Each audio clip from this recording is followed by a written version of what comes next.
Popote pale ulipo rafiki, ninakukaribisha katika mafundisho ya Kristo kupitia vipindi vya neema na kweli. Jina langu naitwa Huruma Gadi. Ninafuraha kwamba umeweza kuungana nami kwa mara nyingine tena ili kuweza kusikiliza kile ambacho Bwana wetu Yesu Kristo ametuandalia. Kumbuka tu mafundisho ya Kristo yanakuja kwako kila siku muda na wakati kama huu, yakiwa na lengo la kujenga na kuimarisha imani yako wewe unanisikiliza, ili uweze kukua na kufika katika cheo cha kimo cha utimilifu wa Kristo. Kwa lugha nyingine, ufike mahali uweze kufikiri kama Kristo, uweze kuzungumza kama Kristo na uweze kutenda kama Kristo. Kufikiri kwako rafiki kuna mchango wa moja kwa moja katika kuamini kwako. Ukifikiri vibaya utaamini vibaya, ukifikiri vizuri utaamini vizuri. Hivyo basi fanya maamuzi ya kufikiri vizuri, na kufikiri vizuri ni kufikiri kama Kristo, na ili uweze kufikiri kama Kristo unabudi kuwa mwanafunzi wa Kristo. Na mwanafunzi wa Kristo anasikiliza na kufuatilia mafundisho ya Kristo kupitia vipindi vya neema na kweli. Tunaendelea na somo letu linalosema nguvu ya ukiri, na leo nataka nikuonyeshe nafasi ya Yesu Kristo kama mtume na kuhani wetu mkuu. Kuna mambo kadhaa ya kuzungumza pale na yatabadilisha maisha yako kabisa. Lakini kabla ya kuendelea nikukumbushe tu kwamba tunapatikana pia, mafundisho haya yanapatikana katika YouTube, katika Google Podcast, Apple Podcast na Spotify. Kote tunapatikana kwa jina la Mwalimu Huruma Gadi. Ukifika pale usahau kusubscribe, lakini pia utakapoangalia ama kusikiliza usiache kulike pamoja na kushare. Kama ungependa kupata pia mafundisho kwa njia ya sauti, basi kuna grupu linaloitwa Wanafunzi wa Kristo, linapatikana katika Telegram. Kwa wale msiojua, Telegram inafanya kazi kama WhatsApp. Unaweza ukatuma ujumbe mfupi tu ukasema niunge katika namba 0789500242 0789500242, nawe utaunganishwa. Ninatoa shukrani za dhati kabisa kwa Mungu kwa ajili ya kwako wewe ambao umekuwa ukisikiliza na kufuatilia mafundisho ya Kristo pamoja na kuhamasisha wengine. Hakika umethibitisha kuwa ni mwanafunzi wa Kristo. Kwa maana mwanafunzi wa Kristo sio tu kwamba anakubaliana na mafundisho ya Kristo, lakini pia anasaidia kusambaza. Na mshukuru Mungu pia kwa ajili yako wewe ambao umekuwa ukifanya maombi kwa ajili ya wasikilizaji wa vipindi vya neema na kweli, na kwa ajili ya kwangu mimi. Asante sana kwa maombi yako, yanaleta tofauti kubwa sana. Na mwisho, namshukuru Mungu kwa ajili yako wewe ambao umefanya maamuzi ya kuwa partner wa vipindi vya neema na kweli, na kwa mapato yako unachangia gharama za kupeleka injili kwa njia ya redio, na kwa maana hiyo watu wengi zaidi wanafikiwa. Nasema asante sana sana. Hakika umethibitisha kwamba wewe ni mbarikiwa wa Bwana, na kwamba unaamini kabisa kwamba kwa umaskini wa Yesu wewe ulikuwa tajiri, na ndio maana unaweza kudhihirisha. Na kwa sababu hiyo nasema neema ya Bwana wetu Yesu Kristo izidishwe sana katika maisha yako, uwe na utoshelevu katika maeneo yote, uwe na riziki za kila namna, ili uendelee kuzidi sana katika kila kazi njema. Na kama unanisikiliza kwa mara ya kwanza, karibu sana. Mafundisho ya Kristo ni tofauti na mafundisho ambayo umezoea kuyasikia, kwa sababu huku tunamfundisha mtu kufikiri kama Kristo, na mafundisho mengi yanafundisha mtu kufikiri kama Adamu. Hivyo utakapokutana na kitu kiko tofauti na kuamini kwako ama kufikiri kwako, usikasirike kwa zima redio kutoka kwenye grupu. Nipe siku 3 mfululizo, zinamtosha Roho Mtakatifu kuleta marekebisho katika maisha yako, nao ukaanza kufurahia mafundisho ya Kristo na kuweza kufaidi kile ambacho Yesu Kristo alikifanya kwa ajili yako. Okay, baada ya kusema hayo basi nataka tupige hatua sasa tena kwenye somo letu. Kumbuka somo linasema nguvu ya ukiri. Kwa tena kwenye Waebrania mlango wa 3, tuanza mstari wa 1 hadi wa 2. Anasema, kwa hiyo ndugu watakatifu wenye kuushiriki mwito wa mbinguni, mtafakarini sana mtume na kuhani mkuu wa maungamo yetu Yesu, aliyekuwa mwaminifu kwake yeye aliyemweka, kama Musa naye alivyokuwa katika nyumba yote ya Mungu. Kwa anasema sisi kwanza, anasema kumbuka barua ya Waebrania wanaandikiwa wa Kristo, na anasema kwa hiyo ndugu watakatifu wenye kushiriki mwito wa mbinguni. Kwa anasema sisi ni watakatifu. Rafiki, wewe ni mtakatifu. Kwa nini wewe ni mtakatifu? Wewe ni mtakatifu kwa sababu ya kile ambacho Yesu Kristo amekifanya. Wewe ni mwenye haki, wewe ni mtakatifu, hauna hatia, hauna mawaa wala lawama. Neno mtakatifu ni kutengwa ili uwe mali ya Mungu, ni kutengwa kwa ajili ya kazi maalum. Kwa anasema wewe umetengwa na umeitwa uweze kushiriki mwito wa mbinguni. Mwito wa mbinguni ni upi? Tuliona kipindi kilichopita, mwito wa mbinguni ni kwamba tumeitwa tuwe sehemu ya familia ya Mungu, na tuwe wanafamilia ambao tunafanana na Yesu Kristo aliyefufuka. Tunakwenda sawa sawa. Kwa tumeitwa tuwe wanafamilia wa Mungu, na tuwe wanafamilia wanaofanana na Yesu Kristo aliyefufuka. Huo ndio wito ambao tumeitiwa, na tunafahamu Kristo akiisha kufufuka hafi tena. Hiyo ndio hali ambayo tumeitiwa tuweze kufanania nayo. Sasa sizungumzi message ya uzima leo hii, tutakuja kuzungumza huko mbele, na siku nitakapozungumza itawaacha midomo wazi. Lakini leo tuendelee na kilichoko mbele yetu. Kwa hiyo anasema mtafakarini sana mtume na kuhani mkuu wa maungamo yetu. Kipindi kilichopita tuliangalia neno kuhusu ungamo. Tukaona ungamo maana yake ni kuzungumza ama kusema katika hali ya kukubaliana na kile ambacho Mungu amesema. Hiyo ni ungamo katika mtazamo wa Biblia, katika mtazamo wa Agano Jipya. Tunakwenda sawa sawa. Kwa hiyo sasa watu wengi sana wamefundishwa kwamba unatakiwa ungame dhambi zako. Tukaangalia kwenye kipindi kilichopita anaposema ungama dhambi zako, tukiziungama dhambi zetu yeye ni mwaminifu na hata atuondolee. Maana yake nini? Maana yake ni kwamba unakubaliana na kile ambacho Mungu amesema. Sasa kumbuka kwenye Agano la Kale dhambi ilikuwa haiondolewi, dhambi ilikuwa inafunikwa, kwa sababu damu ya mbuzi, kondoo na madume ya ng'ombe ilikuwa haina uwezo wa kuondoa dhambi. Lakini katika Agano Jipya dhambi ya mwanadamu inaondolewa moja kwa moja. Unapomwamini Yesu Kristo, unapoliamini jina la Yesu, basi dhambi yako inakuwa imeondolewa moja kwa moja. Tuko sawa sawa? Sasa sitaki kupiga kambi hapo, tuendelee tuna mambo mengine. Kwa hiyo ilikuwa ni namna ya ungamo. Kwa hiyo tukaona basi Yesu ni mtume na kuhani wetu mkuu. Sasa kuna kitu nataka tukiangalia hapa, anavyosema kwamba Yesu ni mtume. Anasema Yesu ni mtume na kuhani wa maungamo yetu. Anasema sijui kama ulikuwa unajua kwamba Yesu ni apostle, ni mtume. Sasa neno apostle kwa lugha ya ama mtume kwa Kiswahili, na kwa lugha ya Kiingereza ni apostle, na kwa lugha ya Kigiriki ama Kiyunani ni apostolos. Apostolos maana yake anasema ni a delegate messenger, one sent forth with orders. Anasema ni mjumbe ambaye anatumwa akiwa na ujumbe maalum ama orders, maagizo. Yes, ni mjumbe anayetumwa akiwa na maagizo. Alafu anasema especially applied to the 12 apostles of Christ, na haswa ilikuwa inawahusu wale mitume 12 wa Kristo. Anasema in a broader sense applied to other eminent Christian teachers, na katika mapana yake pia inahusu watendakazi wengine kama Barnabas, Timotheo na Silvanus. Hiyo ndio maana alikuwa anazungumza. Lakini sasa hiyo ni tafsiri ya juu, lakini ili neno kwa undani kabisa maana yake anasema ni kwenda katika sehemu ambayo umetumwa ama imechaguliwa kwa ajili ya. Kwa lugha nyingine ingeweza kusema hivi, nitasema hivi, nikupe tafsiri nyepesi, tuachane na hiyo imekuwa ndefu tuachane nayo. Sikiliza, anasema hivi, mtume ni mtu ambaye ana ujumbe maalum kutoka kwa yule ambaye amemtuma, na anakwenda katika mamlaka ya yule ambaye amemtuma. Kwa hiyo kama Yesu anavyokuja kama apostle, kama mtume, manake amekuja katika mamlaka ya Mungu na ana ujumbe ambao umetoka kwa Mungu. Kwa hiyo anakuja kama mjumbe maalum aliyetoka kwa Mungu, ambaye ana mamlaka inayotoka kwa Mungu na ana ujumbe ambao ni maalum. Kwa hiyo ni mjumbe maalum mwenye mamlaka ya Mungu ambaye ameleta ujumbe maalum. Kwa kuwa Yesu alikuwa ametumwa na Mungu, ndio maana tunamtafsiri hivyo. Kwa mitume, kwa mfano wakina Petro, wakina Yohana na kadhalika, wale mitume 11 na ufufuo ukichanganya na Paulo, maana tungesema kwamba ni wajumbe maalum wenye mamlaka ya Yesu Kristo waliotumwa walete ujumbe maalum. Tunakwenda sawa sawa? Ndio maana ya mtume. Kwa hiyo huwezi ukawa mtume mpaka uwe una ujumbe maalum.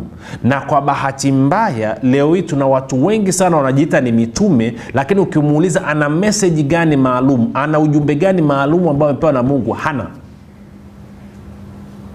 Wengine wanadhania nikijiita mtume ndio nitakuwa mtume. Haui mtume mpaka umeenda mbele za Yesu, amekutuma, amekupa ujumbe maalum. Amekwambia nakutuma makususi specifically, nenda kafanye kitu hichi, nenda kaseme kitu hichi. Na ili tujue kwamba kweli wewe ni mtume uliotumwa na Yesu Kristo, tunatakiwa tuone ukitembea katika mamlaka na nguvu za Yesu Kristo. Kama hutembei katika mamlaka na nguvu za Yesu Kristo, huwezi kujiita mtume. Swala la utume sio kupanda makanisa tu. Maana siku hizi imefanya imekuwa nyepesi sema tu kupanda makanisa. Mtu akishakuwa na kanisa kimoja, either anajiita askofu, anajiita mtume. No. Tutajuaje kuwa wewe ni mtume? Tutajua wewe ni mtume kwa kuangalia mambo matatu. Tutaangalia mamlaka unayotembea nayo, tutaangalia nguvu unayotembea nayo, na tutaangalia ujumbe unayotembea nao. Kwa lugha nyingine, je, huo ujumbe ambao umetuletea sisi unao uwezo wa kuuthibitisha kwa mamlaka na nguvu ya huyo aliyekutuma? Kama una uwezo wa kuthibitisha huo ujumbe uliotuletea kupitia mamlaka na nguvu ya huyo aliyekutuma, basi tutakupokea kama mtume. Kama hauna mamlaka wala nguvu ya kuthibitisha hicho ambacho umetuletea, wewe ustahili kuitwa mtume. Sasa najua nikizungumza hivi nachefua watu wengi roho, na wengine wameanza kuzima redio, na wengine wameanza kutoka kwenye magrupu. No, una sababu ya kufanya namna hiyo. Kama unahisi wewe ni mtume na unauiwa kujiita kuwa wewe ni mtume, basi mimi nitakushauri kitu hichi. Nenda katenge muda, kakae mbele za Bwana Yesu, kamuulize, Bwana, naona umeniita mimi kuwa mtume, lakini umenipa ujumbe gani? Hilo ni la kwanza. Na pili, utakaponipa ujumbe, Bwana, nategemea nikitoka hapa nitatoka nikitembea katika mamlaka yako na nguvu yako, ili watu waamini kwamba mimi nimetumwa na wewe. Okay, ngoja nikuonyeshe habari ya Yesu. Kumbuka anasema kwamba Yesu ni mtume na kuhani wetu mkuu. Nataka tuangalie tu habari ya utume kwanza. Angalia nikusomee mstari kama miwili hivi. Angalia kitu kimoja. Twende kwenye Yohana 5. Kwenye Yohana 5 Bwana Yesu anaongea, maana watu wanamzingira zingira hivi, wanataka kujua kwamba wewe umetoka wapi, wewe umetoka kwa nani. Hasa kwa ajili ya kuokoa muda nianze mstari wa ngapi? Tuanze mstari wa 30. Yohana 5:30. Bwana Yesu anasema hivi, mimi siwezi kufanya neno mwenyewe, kama nisikiavyo ndivyo nihukumuvyo, na hukumu yangu ni ya haki, kwa sababu siyatafuti mapenzi yangu mimi, bali mapenzi yake yeye aliyenituma. Kwa anasema ametumwa. Kumbuka nani mtume ni nani? Mtume, hata neno lenyewe linakuonyesha tu mtume ni mtu aliyetumwa. Kwa mtume ni mtu ambaye ana ujumbe maalum, akiungwa mkono na mamlaka na nguvu ya huyo aliyemtuma. Kwa anasema mimi siwezi kufanya neno mwenyewe, kama nisikiavyo ndivyo nihukumuvyo, na hukumu yangu ni ya haki, kwa sababu siyatafuti mapenzi yangu mimi, bali mapenzi yake yeye aliyenituma. Mapenzi yake yeye aliyenituma. Anasema mimi nikijishuhudia mwenyewe, ushuhuda wangu si kweli. Yuko mwingine anayenishuhudia, nami najua ya kuwa ushuhuda wake anaonishuhudia ni kweli. Anasema ninyi mlimtuma watu kwa Yohana, naye akaishuhudia kweli, lakini mimi siupokei ushuhuda kwa wanadamu, walakini ninasema haya ili ninyi mpate kuokoka. 35. Anasema yeye alikuwa taa, yani Yohana alikuwa taa iwakayo na kung'aa, nanyi mlipenda kuishangilia nuru yake kwa muda. 36. Lakini ushuhuda nilionao mimi ni mkubwa kuliko ule wa Yohana, kwa kuwa zile kazi alizonipa Baba ili nizimalize, kazi hizo zenyewe ninazozitenda zanishuhudia ya kwamba Baba amenituma. Anasema naye Baba aliyenituma amenishuhudia, sauti yake hamkuisikia wakati wowote, wala sura yake hamkuiona. Kwa anasema Bwana Yesu anasema, sikiliza, mimi nimetumwa na Mungu. Na uthibitisho kwamba mimi nimetumwa na Mungu sio maneno wanaozungumza watu. Hapana, ni kazi ambazo nazifanya. Hizi kazi ninazozifanya, manake mamlaka ninayotembea nayo na nguvu ninayotembea nayo katika kutekeleza wajibu wangu, katika kutekeleza mapenzi ya huyu Mungu aliyenituma, hizi kazi matokeo yanashuhudia kwamba kweli mimi nimetumwa na Mungu. Kwa anasema ushuhuda wangu utoe kwa wanadamu. Nimeshaona watu wengine anasema mimi ni mchungaji, mimi ni mtume, mimi ni askofu, mimi ni nabii, na anataka watu walioko chini yake ndo wampigie debe. Tena wamuite kwa unyenyekevu mkubwa, askofu wanyenyekea, ama mtume, ama mwalimu, ama mchungaji. No, wacha kazi unazozifanya zenyewe ndo zilete ushuhuda, zikushuhudie. Bwana Yesu anasema kazi unazozifanya zinashuhudia kwamba kweli mimi nimetumwa na Baba. Wakaanza kumbana sehemu nyingine. Angalia kutende kwenye nini, kwenye mlango ule wa 10, hiyo Yohana 10, wanataka kujua kuhusu habari zake. Yohana 10 tuanze mstari wa 25, sio mbaya. Anasema hivi, turudi nyuma kidogo, mstari wa 22 hadi 25. Basi huko Yerusalemu ilikuwapo sikukuu ya kutabaruku, ni wakati wa baridi, na Yesu alikuwa akitembea hekaluni katika ukumbi wa Solomoni ama Sulemani. Basi Wayahudi walimzunguka wakamwambia, hata lini utatuhangaisha nafsi zetu? Kama wewe ndiwe Kristo, utuambie waziwazi. Yesu akawajibu na aliwaambia, lakini ninyi hamsadiki. Kazi hizi ninazozifanya kwa jina la Baba yangu ndizo zinazonishuhudia. Anasema kazi ninazozifanya, ishara, maajabu na miujiza ninayoyafanya, uponyaji wa watu, kufunguliwa watu, miujiza ninayofanya ambayo naifanya kwa jina la Baba yangu, ndizo ambazo zinashuhudia kwamba kweli mimi ndiye Kristo, kwamba nimetumwa na Mungu.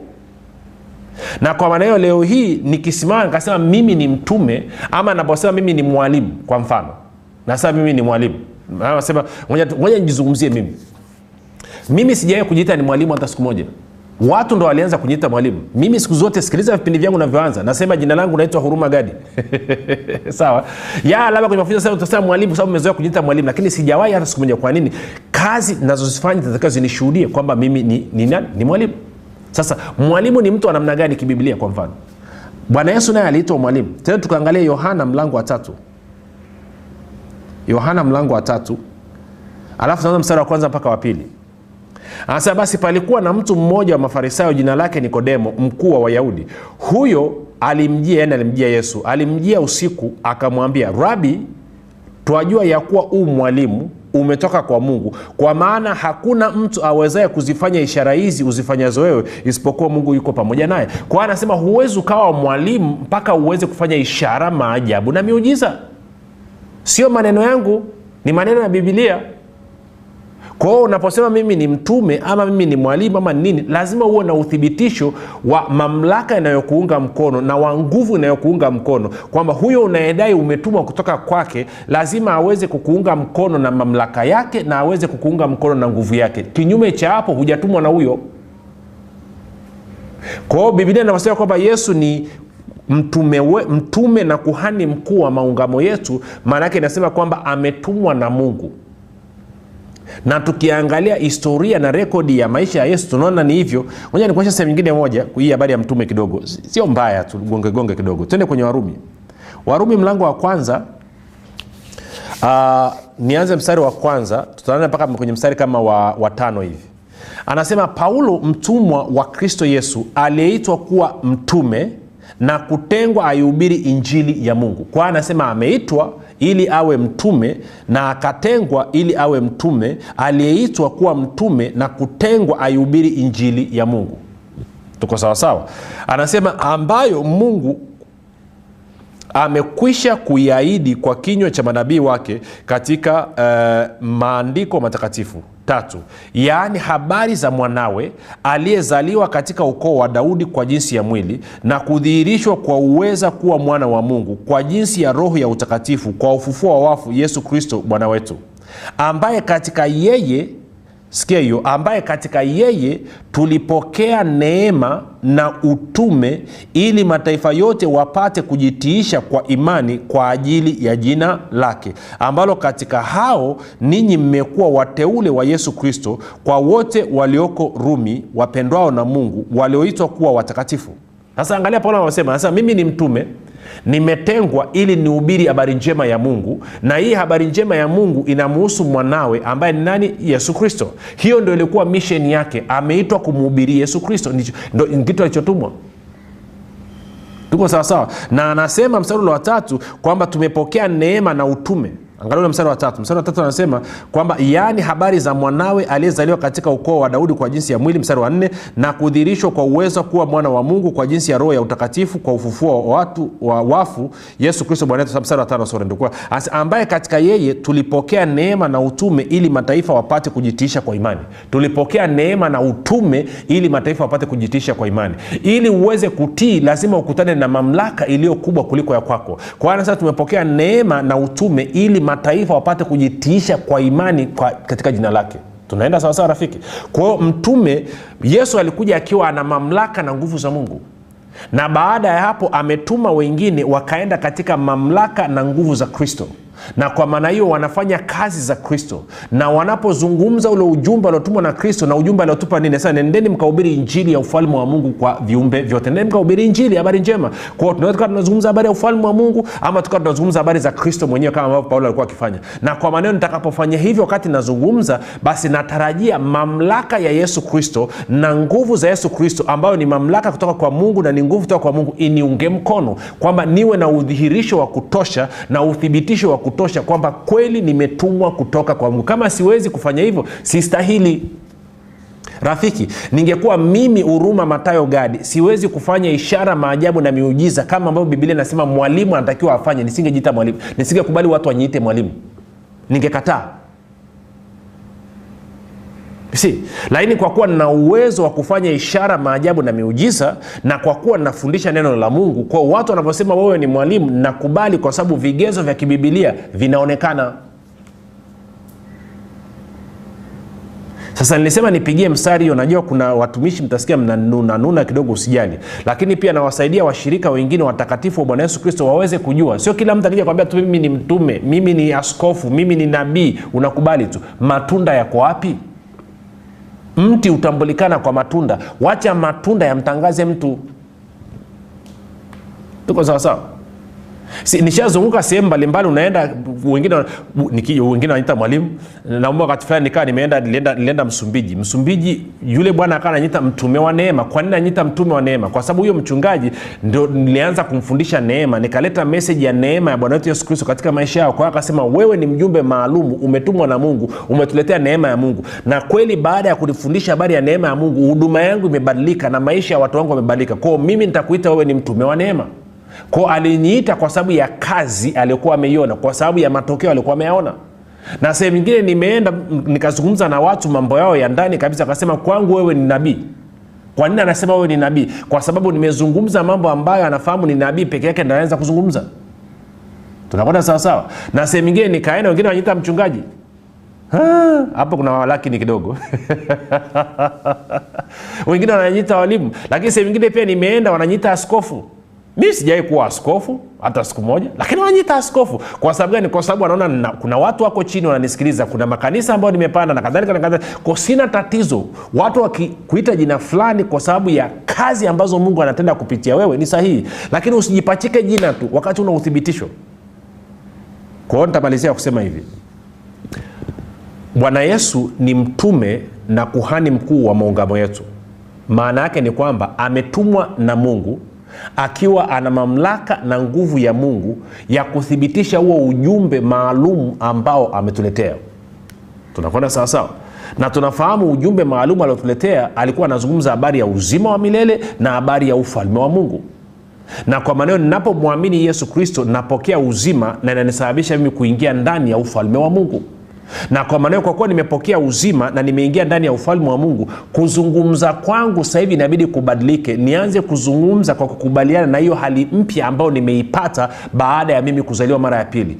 Kwa nini? Kwa sababu Yesu Kristo sasa hivi ni mtume wangu na kuhani wangu mkuu. Alikuja kama mtume akaniletea message maalum.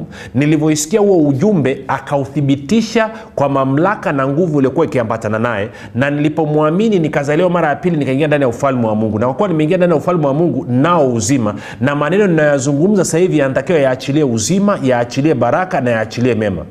Hicho ndicho ambacho nimeitiwa. Ndio maana Mithali 14:21 anasema uzima na mauti viko katika uwezo wa ulimi, ama ulimi una nguvu ya kuua na kutoa uhai. Kwa mimi nazungumza nini? Sasa haya nayazungumza katika kitabu cha Nguvu ya Ukiri. Kwa kama umepata kitabu cha Nguvu ya Ukiri, ninavyoendelea kufundisha, tafadhali anza kurejea kukisoma tena. Kuna mambo ambayo tutayagusa humu ndani ambayo ni ya muhimu. Kwa kuwa nafundisha na kwa kuwa nimeandika, utakaposoma na kusikiliza kile ambacho nafundisha, utaelewa kwa mapana zaidi, utaelewa kwa kina zaidi. Ukinisikiliza ukarudi ukakisoma tena, kuna vitu ambavyo niliviandika humu utaanza kuvielewa kwa upana mrefu na kwa engo tofauti kabisa ambavyo kwa kuona mwanzo. Na kama haujapata nakala yako ya kitabu cha Nguvu ya Ukiri, na kushauri usilale leo hii, piga simu upate nakala yako. Ni muhimu ukawa na nakala hii. Sio kila kitu nachoweza kukizungumza na kukizungumza kwa mpangilio kama ambavyo nikiwa nimekaa nimetulia naandika. Kuna vitu vimetoka vizuri zaidi katika kitabu hichi kuliko ambavyo ninavyozungumza hapa. Kwa hiyo ndio maana ni muhimu uwe na message ya Nguvu ya Ukiri, lakini pia uwe na kitabu cha Nguvu ya Ukiri. Unanielewa rafiki ninachokizungumza? Sasa cha muhimu kuliko vyote, ili Yesu awe mtume na kuhani wako mkuu, ni vyema ukampokea kuwa Bwana Mwokozi wa maisha yako. Kwa kama hujafanya hivyo, fanya maombi yafuatayo. Sema: Mungu wa mbinguni, nimesikia habari njema. Naamini Yesu Kristo ni mwanao. Alikufa msalabani ili aondoe dhambi zetu zote. Kisha akafufuka ili sisi tuwe wenye haki. Nakiri kwa kinywa changu ya kuwa Yesu ni Bwana. Bwana Yesu, ninakukaribisha katika maisha yangu. Uwe Bwana na Mwokozi wa maisha yangu. Asante kwa maana mimi sasa ni mwana wa Mungu. Kwa hayo maombi mafupi nakupa hongera na kukaribisha katika familia ya Mungu. Nasema tukutane kesho muda na wakati kama huu. Jina langu naitwa Huruma Gadi na Yesu ni Kristo na Bwana.